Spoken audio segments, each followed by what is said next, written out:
Thank you very much for the introduction and the pleasure of being invited here to speak. I'm just going to give a short presentation on the sort of the invention we've done, and it sort of, I think, fits a niche in laser scanning and in mapping. And so first I'll go over a couple of common techniques that are already used for laser mapping, notably the tripod-mounted terrestrial scanner, which offers excellent resolution and quality from very good scanners. But some of the disadvantages are just in deploying, the time it takes to set up, also the need to triangulate and position the device. So there are a bunch of things that limit the use of it, especially in areas where you need quick access to a site, or there's also the issue with these is shadowing. Since you have to sort of plan where you're positioning the sensors, you sort of get line of sight with the laser, and there's the shadows that occur. And one important was also vertical shadows. Since all the tripods tend to have a limited range of heights, if you're not moving up and down, you can tend to miss things that way. Other techniques also being used are those from aerial scanning, flying over, like the talk we saw earlier today, which can do amazing things from the airborne, but then you have sort of large scale, large pixel sizes on the order of meters. And again, it's not suited for indoor or underground applications. There's a lot of techniques in mobile mapping where it sort of avoids a lot of the issue with shadowing, since the sensor is continuously moving.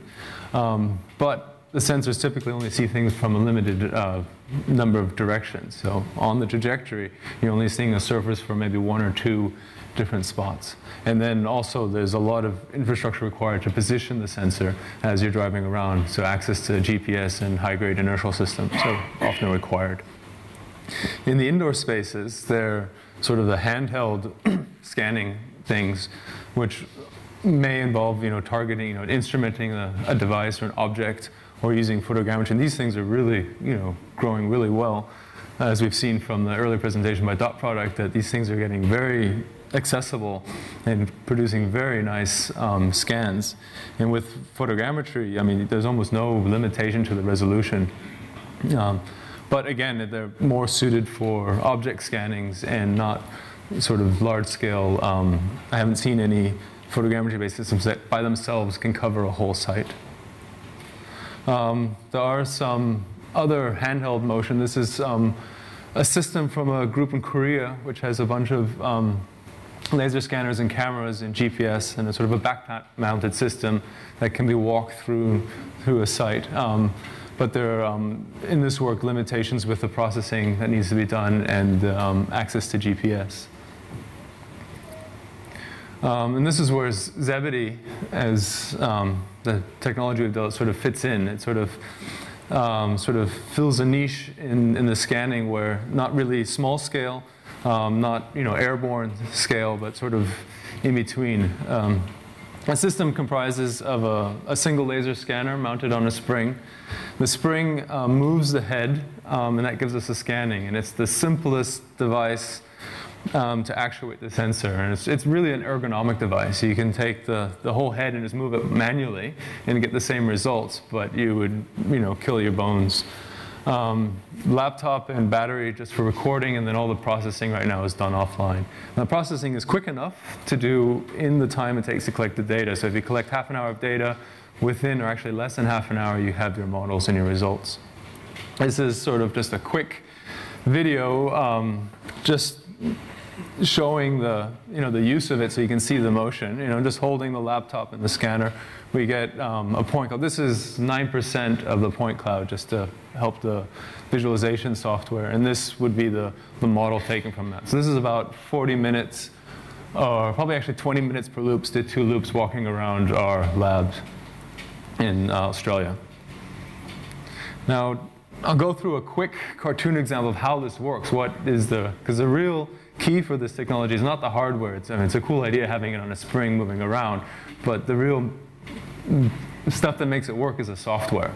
And so we have a scanner, and this is just a 2D example for illustrative purposes, from a continuously moving sensor. So the trajectory down here is continuously moving, and we get repeated coverage. So we get one sweep, and then it sweeps again, but it's continually moving.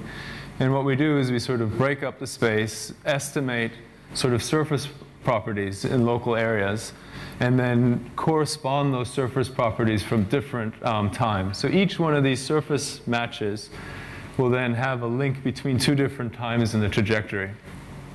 And taking all those in concert, along with a few inertial constraints and a few smoothness constraints, since we know we're not teleporting the scanner, allow us to optimize the entire solution and come up with sort of the best trajectory that explains the data and registers it all. And it's robust to people walking and slight errors and stuff like that.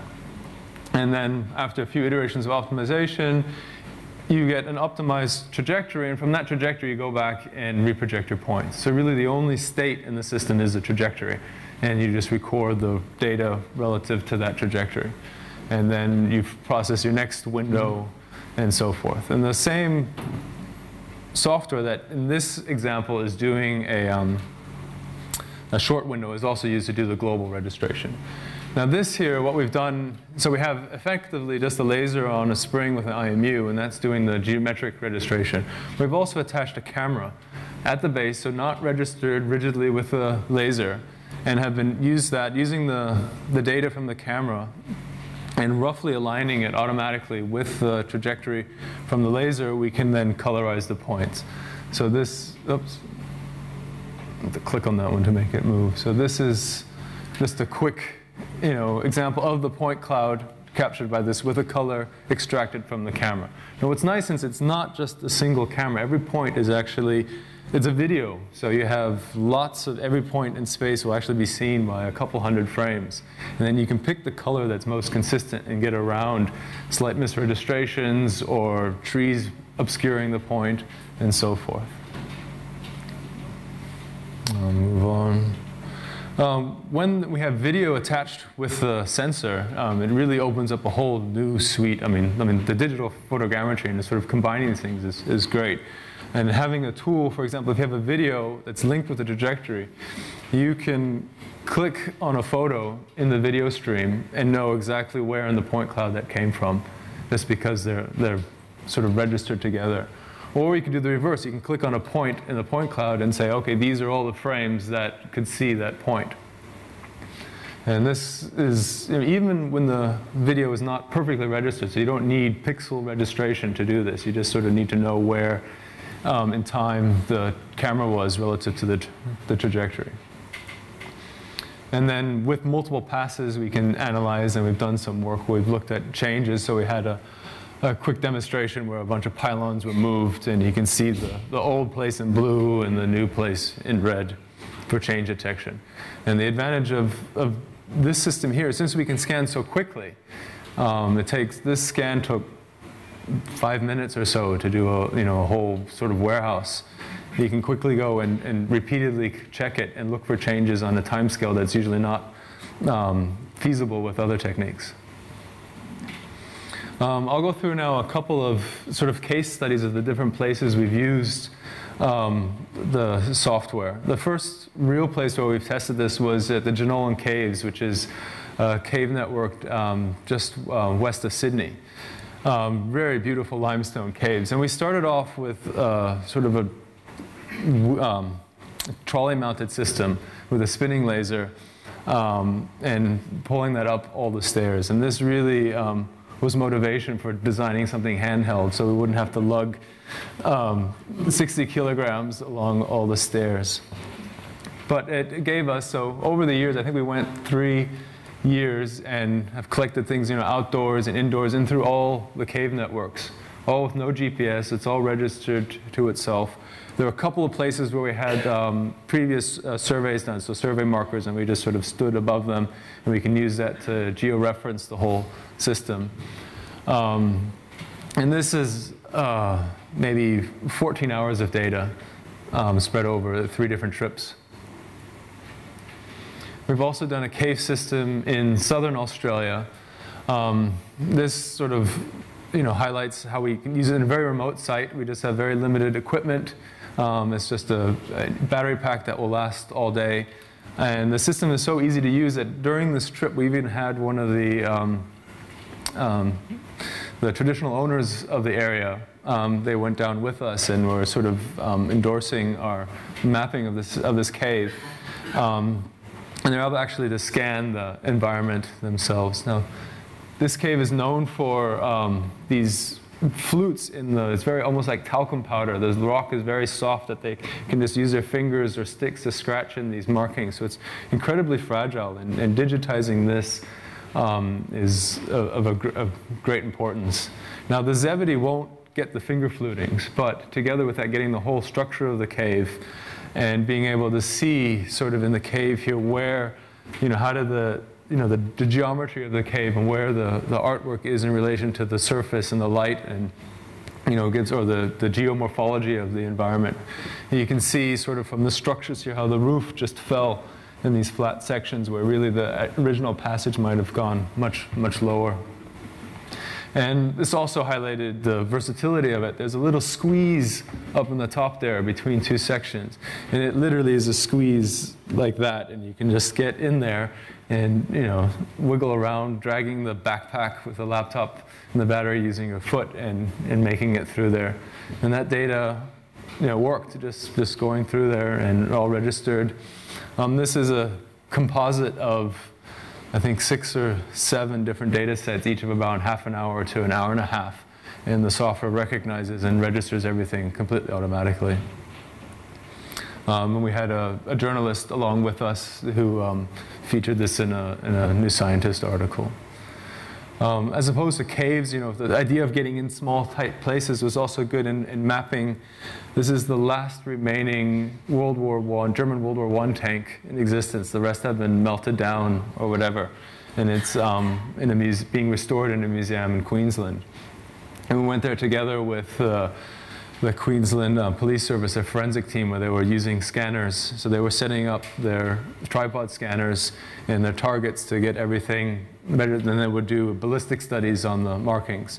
But in the time it took them to get their calibration target set up, we had gone around and done the complete scan inside and out, and were able to show them the data as they were starting to scan. And then they continued on for a few hours while we sort of had our coffee and left eventually.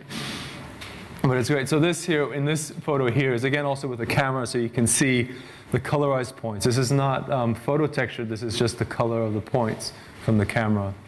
The future work will be actually to put the photographs on there, which will increase the resolution.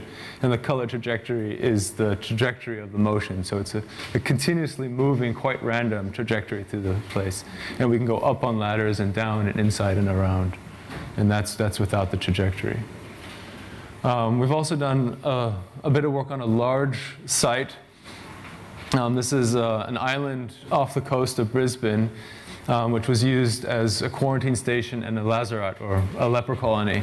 And this was work done together with the University of Queensland and the Queensland Parks and Wildlife, where they have quite a large site. Every building is different, and scanning, I think the University of Queensland team has been going there for a few years, maybe scanning one building at a time, measuring it by hand, and taking a long time. But we went with no, it's not here. Yeah, 3 of us, so 3 units simultaneously. I think total 3 hours of data collection. And sort of one overview, and then each took sort of a different section, and we made sure we had some overlap so we could tie all the data together. And these are some screenshots of that result using self-occlusion map coloring. So the huts, it was interesting because the huts in the sort of the white male area were quite, everyone had their own individual hut, but in the Aboriginal areas, they would put 6 to, or at least 6 or more patients in one hut where the roof is about this high. And having the 3D data there really allows people to see it. This is one of the first data sets where we tested and trialed the colorization of the point clouds. we see here. And this is a comparison to the architectural measurements that the architecture students did. So I think it's about 6 to 7 hours to do one hut, where the data collection for Zebedee going inside and out is about 30 seconds. And you can see it's hard to say which one is better. There are mistakes in both, I would say. So some of the walls, which are assumed to be flat, just measuring a distance where, so it's but there's point fuzzing from the laser that we're using that is not real. Now another project here is in Fort Lytton, and this is actually, so this is a fort built on the mouth of the Brisbane River. It was built as defense against the likelihood of a Russian invasion at the turn of the 20th century. And we've scanned this. We had a film crew filming us, and we knew the film crew would interfere with our scanning, so we got there an hour earlier and were able to do nearly the whole site before the film crew got there, so that we can then spend time doing their shots and get everything right. And this is now CyArk in progress project. I think it was technically the first one. It came, I think, a few days before the Sydney one from Scottish 10, which is very good for us. So yeah, and again, a few screenshots of the now the challenges in here. Where it's a quite open area, and the Zebedee software needs structure to sort of see, to register itself. And if it's just in an open field, it will drift because there's nothing to register to. But over the years, as we've improving the software, we're sort of surprising ourselves with the robustness and the types of environments that we can do. So we've done a few sort of tidal areas, just rolling coasts. As long as there's a little bit of structure to lock on it will get it. And further research, this is all without GPS. We can easily put a GPS receiver on here to sort of help those areas where the sky is visible. But there are quite a number of caverns here and stuff, and underground sort of bunkers, artillery bunkers that wouldn't be able to deal with a GPS-based system. And this one also has a colorized point cloud of one of the gun turrets. What am I doing for time? Another area where sort of quick access to a site was crucial was in scanning this wreck. This is the HMQS Gayunda, which used to be the flagship of the Queensland Navy. Was also used to transport, I think, sand at a later time, and had a variety of different occupations. The final one being to secure a bit of coastline up north of Brisbane. The problem with this site is at normal tides or at high tides, it's nearly half underwater. So there's a small couple-hour window where you can get around the site and walk around with gumboots, in the water, scanning, and then really needing to scan different levels because there's, to get above the bulwarks here and then underneath the fallen decks. And also what we've done, which wasn't able until now, was the scanning the inside of the Tower of Pisa. So this site at the Piazza del Duomo was scanned, the exterior of it using the terrestrial scanners, but nothing was done for the interior of the tower due to its winding staircase. So a few weeks ago, Jonathan Roberts, our lab director, on his trip through Europe, was able to, in 10 minutes walking up, 10 minutes at the top, so a total of 20 minutes, was enough to generate this model of the interior of the Tower of Pisa and occasional bits of the outside, which we can then co-register with the external scans to get a complete model. And then right after it was done, we have the software sort of running on a cloud server. So the data is all stored in Dropbox, just uploaded. It processes it, and most of the time I think is spent just getting the data in and out of the system. And then later that day they had it loaded in there, so they have this sort of cave-like system to do real-time in stereo projections of the data. But first, a horrific. Oops. And then what we've also done here in London, we've had if you can ask the right people for permission, you can get a chance to go into and scan the Natural History Museum. So this is just a quick, just hand alignment of the data that we've done in about 20 minutes, just walking through the main hall of the Natural History Museum here in London. In there. And so the good news is this research is now being commercialized and is now a product that one can buy. We're partnering together with 3D laser mapping, and with CSIRO and 3D laser mapping have formed a new company called GeoSlam, which will then be selling this technology. So it's being demonstrated in the corner there. You can have a feel, take a look at it, get the information. They've done a great job in making it very simple to use. So you just turn the power on. It gives you lights to tell you when it's done its initial calibration, and feedback if you're moving it too quickly, or if there's a problem in the data, it'll let you know immediately, so you're not wasting time. The early research versions, I remember doing quite long data sets only to realize that the USB cable had jostled loose and half the data was gone.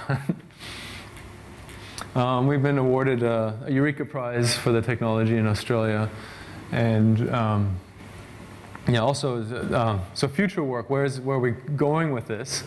One of the key things we're working on is sort of fully automatic place recognition, where we can recognize either from the same data or multiple data sets where they overlap without need for a rough geo position from GPS or anything. So it will work underground and in jungles and stuff where you don't have reliable positioning information. Also, the ability to integrate photogrammetry. We have the video camera. Right now it's just a GoPro, and it has issues with a rolling shutter and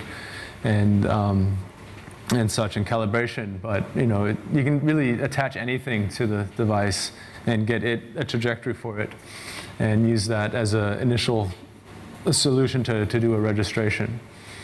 And even the technology shouldn't be limited to laser scanning. If we had the right, there's scanning sonar that one can use, and as long as it's getting repeated coverage of an area, our algorithms will be able to register that data and then be able to do underwater mapping.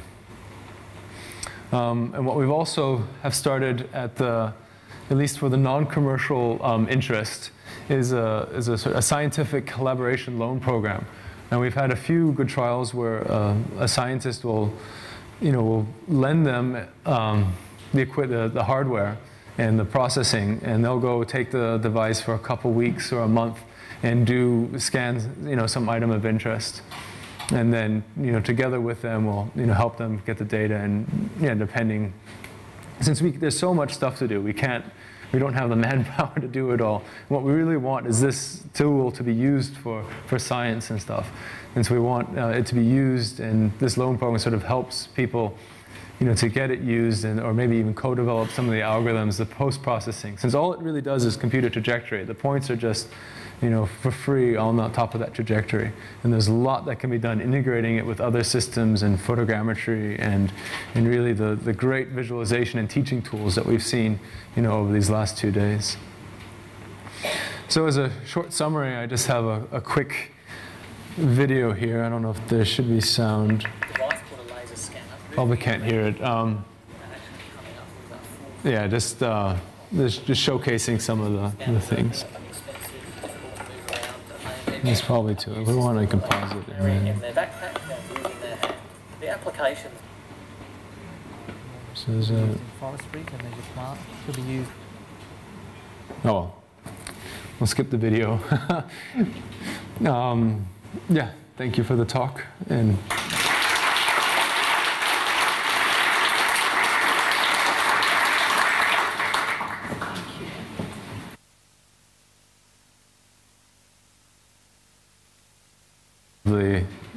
I don't know if you can switch to the other the screen back up. It's showing. So this is the Natural History Museum, in a viewer here, just to get a feel. So this isn't all the data. I've done a little bit of post-processing just to reduce the amount of data. But the nice thing, one feature of this is that there are no shadows. And each surface is actually observed from lots of different directions. And so and you can see in color here, that's the trajectory that was followed. So where there are shadows is where one simply hasn't gone close enough. And in terms of scale, I mean, this is what I would consider a small scale model. We've done much larger stuff. Yeah. There. All right. That's great. Thank you. Thank you.